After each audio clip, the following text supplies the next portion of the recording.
Good morning. Good morning. We'll start with Dan Roach on the far left. Yep. What's the word? Morning, Steph. Where I'm Here to looking. your left. Oh, To your left. To your left. To your left. there he is. Hey, what's up, big guy? How you doing? Good, good. Just a thought on when you got here. What did you know about Drake, and how has your relationship grown to where you're at here at the Super Bowl? Well, I didn't really know too much about him other than, we played him earlier in the year when I was in Houston. It was crazy. He had got like a mini standing ovation when he went out. It was one of his first games going in, and it showed a lot of promise. He had made some throws. He was running around. I clearly remember a ball he threw Kayshawn Boutte in the back corner to the right, touchdown. I was like, he can spin it a little bit, It was early impressions. He didn't play the whole game, but I think he finished it off. And, I didn't really think too much about it then because I was in Houston and, just rocking and rolling. And up to now, it's been a long journey. It's definitely been a long journey. His maturation process is second to none. One of the best I've ever seen from a quarterback position. He's still super young. It's just crazy.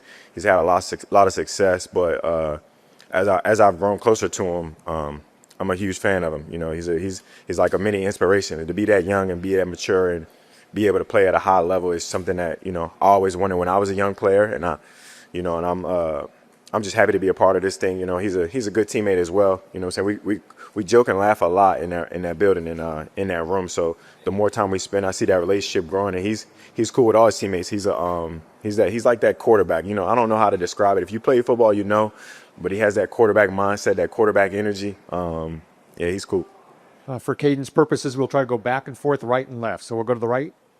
Where I'm looking. Hey, I got you. How you doing? Great. Stefon, throughout the season, you guys have done the Zombieland touchdown celebration. What's a lot that? of the Oh, yeah. yeah. Sorry, I'm old. You do it better than I'm I do. old. I don't know too much. How did a lot of your teammates have credited you for being the guy that really brought a different aura to the celebration and got it to really catch on? Where did you get the inspiration for it? And are you surprised that it's gotten as viral as it has?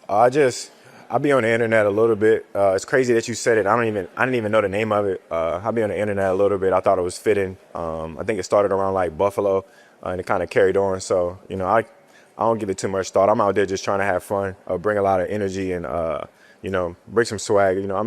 I take a little bit of credit. I'm a small piece of the puzzle, but when other guys make plays and they carry it on, like even the defense, it was kind of crazy because when it first happened, the defense was like, we need a celebration bad. Y'all got a celebration, and it kind of like brings the team together a little bit when you have like a team celebration and stuff like that. And I credit that to kind of like my past years being other places and seeing what kind of brings guys together. And you got to make plays first before you can celebrate. So I think it goes hand in hand. I don't take too much credit. Tara Sullivan on the left. Hey, Stefon. Good morning. I hope you don't mind an offbeat question. I don't know if you saw this news story. Lindsey Vonn, the U.S. American skier, is at the Olympics. She blew out her ACL last week and is going to ski with it. And I just wanted your opinion of that. Could you imagine skiing given what you've been through and what the recovery is like? I can imagine. Prayers to her. Number one, I hope her surgery, when she does get it, goes successful. It's crazy that anybody who's torn the ACL, they know like a week or a couple of days, maybe sometimes people can run. People can do like whatever they need to do once they get the swelling out. So it's kind of like a weird injury. Like as long as you're not cutting and like decel, I think she should be fine. If she's at the Olympics, she's obviously an amazing athlete. So shout outs to her, her mental toughness and, whatever she's going through. Hopefully she can go out there and give it her best because as long as she doesn't have to stop and decel, I think she'll be all right. So fingers crossed for her. And, I hope it goes well. All the way in the back right. Guys. Stefon, you mentioned a couple days back you almost signed with Denver in free agency. I'm just curious, what did you like about their system and what ultimately just kind of in your evaluation process made it New England that maybe you liked a little bit more? Mainly when I was signing, you kind of it's like a figure it out kind of process. And I kind of, lean towards my experience. I played against Sean Payton a lot. I seen what his offense can do. So that was one thing. And then a couple of people on that staff that I knew, Davis Webb, I was familiar with. He helped me a lot in Buffalo as far as like learning the plays. Buffalo was a different place, their offensive scheme with Dayball, he ran a lot of stuff. So Davis Webb knew a lot of that. He taught me a lot of the offense. He's a good friend of mine. I think he's going to be a hell of a coach one day. that's kind of how it ended up happening. And, I'm weighing my options on what's going to be the best. I also like, Coach Graves. I had a little bit of a interaction with him at Pro Bowl and stuff like that. And then they had a young quarterback. They both had young quarterbacks. So when you weighing all the pros and cons, I just felt like, the Patriots was probably going to be the best fit. And it wasn't too far from home. So, yeah. All right, on the left in the middle. How you doing? Hey, Stefon, I like the hoodie, man. I need a hug, too. Appreciate it. I don't really need a hug. Don't touch me, but It's all good. You're safe. You're safe. I just have a question. Are you a man of faith? And if you are a man of faith, how does that help you through the ups and downs of the season? 100% man of faith. I get happy when I get to talk about it a little bit because my relationship with the higher power, whatever you believe in, my God is a good God. And I feel like I learned through experience the things that he's taught me, and my shortcomings and overcoming and the obstacles that I went through even this past offseason.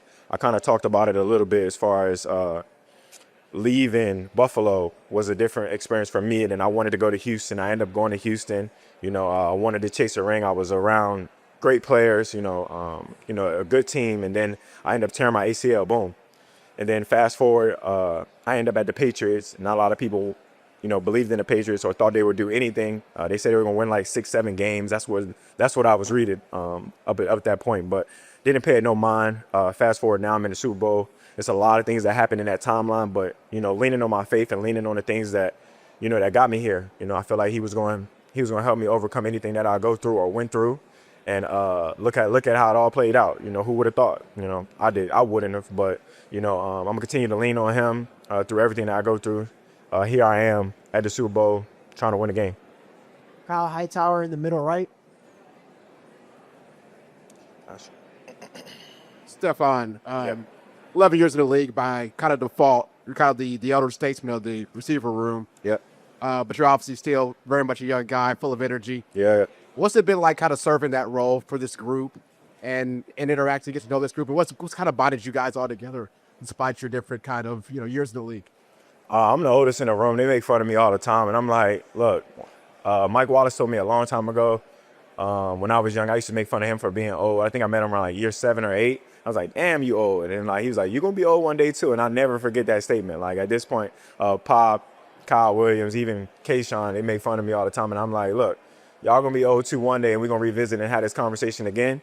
But I just look forward to coming into work every day, bringing in that positive energy, bringing that good mindset, that work mindset, and being around guys like Mac Hollins and stuff like that. They make it real easy. Everybody wants to work. Everybody wants to play at a high level. So for me, I just bring a little bit of a different, one small puzzle piece to the leadership. Mac Hollins does his thing. I do my thing. And those young players are shining. Their young players are future stars in my eyes. I feel like they're going to play well and do a lot of great things in this league. So just got to continue to lead from the front and the back. Front row on your left. Hey, So, how you doing? considering this is your first Super Bowl, how are you preparing mentally? The same way I prepare each and every week. I had a conversation with somebody who was like, are you excited? I said, I'm not excited at all. I feel like excitement is a little bit of a different emotion. Excitement is what I get when I maybe buy a car or buy something new or buy a watch or something. Right now, I just want to work. You know what I'm saying? I look forward to this week. We got 3 to 4 days, 3 days of practice, but 4 days for preparation. I just feel like take it one day at a time. I'm not going to make it more than what it is or less than what it is. But I got to have the same mindset I've been having. You know what I'm saying? I don't want to switch up the macaroni and cheese, get to doing stuff that I don't typically do. So I can't wait to go back to practice today and, get after it. So I ain't doing nothing different. Front row on the right. Steph, you mentioned Mac Hollins doing his thing. How would you describe his thing? Have you tried any Mac hacks? And you've had a 1,000 teammates. How unique is he exactly? He's probably the number one on the unique list, but he's actually taught me a lot, like alternative medicines, things that he does, things that he eats, how he moves on a daily. He's definitely one of my different teammates, a guy that do things differently. Like I don't look at everybody the same. No one person is the same. Their personalities are different. I accept them all, especially considering he's my teammate. I love him. He's like a brother to me. He works extremely hard. He keeps the team first, and he does a lot of the dirty work people don't see. So I was like with the blocking and, stuff like that. And he can make plays at a high level. So I got a lot of respect from Mac. I'm saying he's taught me a lot up to this point. I have not used any Mac hacks. I'm saying certain things with the cars and stuff like that, I leave that to somebody else, but I pride myself in being a good teammate and being a good friend, and he does a great job. And, I'm a huge Mac fan. Shout out to Mac Hollins. Second row on the left. Hi, Hey, how you doing? I'm fine, and you? Good, good. Oh, we're from Mexico City. We're a combo question, Pablo and Andrea. The first one is Cardi is very involved in music stuff, so I may think you too. So what do you think about the halftime show for Bad Bunny and? And I want to ask you about what kind of player are you in the locker room? How do you share this wisdom of a lot of years during the NFL? And how do you connect with the younger players? Bet. Number one question, how do I feel about the halftime show? I'm super excited. Benito, I think, super excited. I think it's going to be an experience that we all should share. Coming together at halftime, I wish I could be out there having a good time, but I got some other things I'm going to have to focus on and stay ready for. But I'll probably catch it after the game. And then the next question, I think it was, how do I do what again? Share your wisdom. Oh, yeah. Players. I mean, I only give knowledge to those who want to learn. I feel like the guys in my room and anybody I have a conversation with, when you start getting to know people on a personal level, and it's more about life experience and not just football. Like, you can learn a lot about a man, about the things that he's been through and the things that he's willing to share. So I meet everybody, where they are, and try to give them little bits and pieces of not only just football but my life, and let them know that I'm there for them as well. If anybody's going through anything. So for me, I just I do what I can. I don't really make it more than what it is. At this age, a lot of people like to do things how they want to do them, and I don't force anything on anybody. I just meet people where they are. Megan Orley in the front. Hey. Yesterday, Pop told us that he probably gets about 75% of Mike Vrabel's humor. 25 gets a little lost in the gray area. Are you in the same corner there? Do you feel like Mike is a funny guy and you relate to that, or is it a little dry? I get 100% of the humor. He has some. I mean, you guys talk to him on a consistent basis. He's a good coach, man. Like he has that perfect balance between workmanship and we can mess around a little bit, but more so once you get the work done, once you've done everything you're supposed to, like he's a regular guy. He's like I don't want to call him one of the boys, but you know what I'm saying, he's just he has that perfect dynamic or that balance between coach and used to be player and friend mindset or father mindset, because he meets you where you're at, same way I like to approach things. And he has a lot of jokes. He called people like little buddy, and he walks around, we all got handshakes. He's like, that's when I say he's like damn near like he's like part of the team. He's a coach, but kind of feel like he still got that player in him too as well. So I think it makes for a great relationship. Two final questions. We'll start with Sophie Weller on the far left. Hi, Steph. Hey, how you doing? Good. How about you? Good. I'm curious. This team has a good mix of younger players and veterans, but there hasn't been as much Super Bowl experience.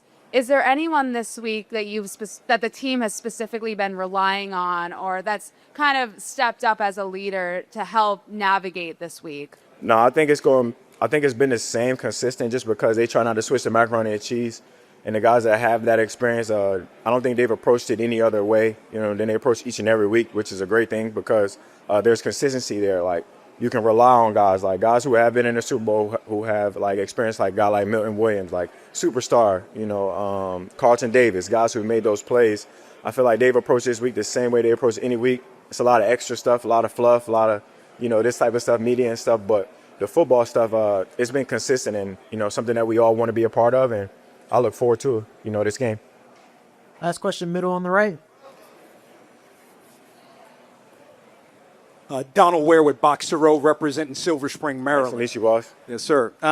For you, 11 years in the league. Yeah. Your first Super Bowl. It is one of the best receivers in the league over that period of time. Thank you. What does that mean to you? It means everything to me. I kind of talked about notoriety and legacy and the other day, and I just felt like these are one of those things that kind of help your journey, I guess. It's been a long journey. It's been a long time, just to even get here. It's been a lot of games played, a lot of practices. That's why I can't get swayed or can't get distracted. I got to keep the main thing, get back to work. Don't think too much of it. Don't think less of it than what it is either. Appreciate it for everything that I've been through, every practice, every day, life. I just take it for what it is. I'm just thankful to be where I'm at right now. So I want to appreciate that. And the best way I can do that is, nurture the blessing that God's given me, get back to work, get on the grind, and, trying to find a way to earn a win. So thank y'all so much.